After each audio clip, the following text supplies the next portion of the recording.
Kita lanjutkan diskusi kita. Sebelumnya saya ajak Anda untuk menyimak tayangan grafis berikut ini. Ini terkait dengan pencoblosan ulang yang terjadi di 759 TPS, kemudian 105 kabupaten kota dan 29 provinsi. Benar seperti ini Pak Arief? Ya.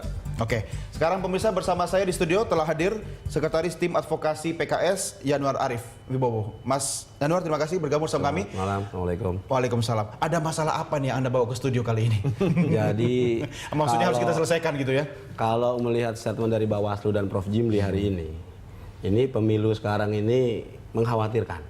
Kenapa begitu? Ya karena di lapangan kita temukan, ya selain nanti kita bicara soal rekapitulasi yang di situ sebenarnya ruhnya dari demokrasi itu kan di situ.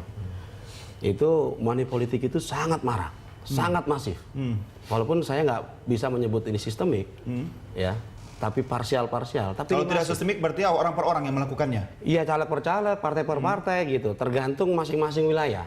Jadi dan semua partai melakukannya? Semua partai. Termasuk PKS? Tidak termasuk. Katanya semua. Enggak, artinya begini, kalau kita punya uang lebih baik buat saksi gitu loh. Jadi kita buat saksi aja udah setengah mati gitu kan, apalagi buat money politik. Iya kan, ngumpulin duit buat saksi itu harusnya 2 tahun lalu Pak Januar. Enggak begitu juga. Nah ini yang temuan kita di lapangan ya. Yang pertama, kita ingin menjaga proses demokrasi itu tidak hanya terjadi tanggal 9 April jam 7 sampai jam 1 siang. Ketika orang berduyun-duyun datang ke TPS memilih partai dan caleg yang dipilih. Artinya tidak hanya terjadi di TPS. Tidak hanya terjadi di TPS. Makanya sebenarnya esensi demokrasi di situ adalah menjaga suara rakyat. Anda bisa menjelaskan secara detail pelanggaran yang dimaksud itu bentuknya seperti apa dan teknisnya seperti apa? Pertama, kenapa saya katakan bahwa esensi suara rakyat itu harus dijaga? Kewajiban KPPS itu memberikan formulir C1 kepada setiap saksi. Form C1 ya.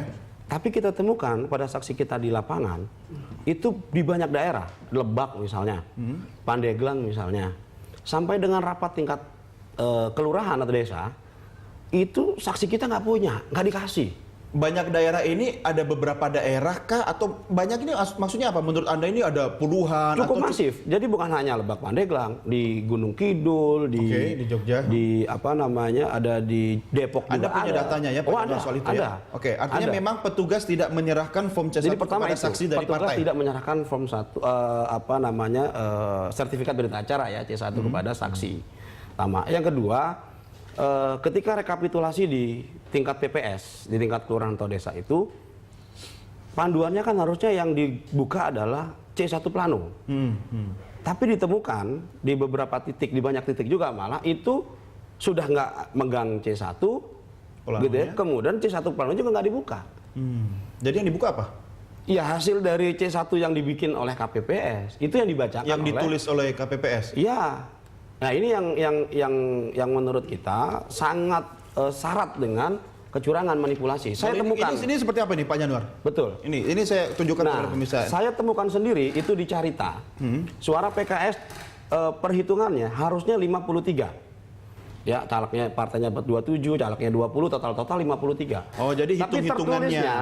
Tertulisnya di situ di penjumlahannya 35. Oke, saya tunjukkan ya misalnya ya pemirsa, ini ada kolom yang memang diisi oleh petugas, suara sah berapa ya kan untuk suara masing-masing calon ya. Betul. Misalnya di sini nomor 1 calon nomor 1 suaranya 6, nomor 2, 3 dan seterusnya.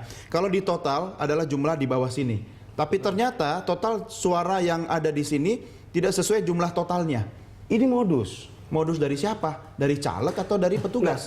Tadinya temuan saya di Carita, itu saya pikir mungkin kesalahan petugas. Tapi ketika ini merebak, kemudian kita cek di lapangan. Kesalahan menulis gitu. Banyak sekali ditemukan ini.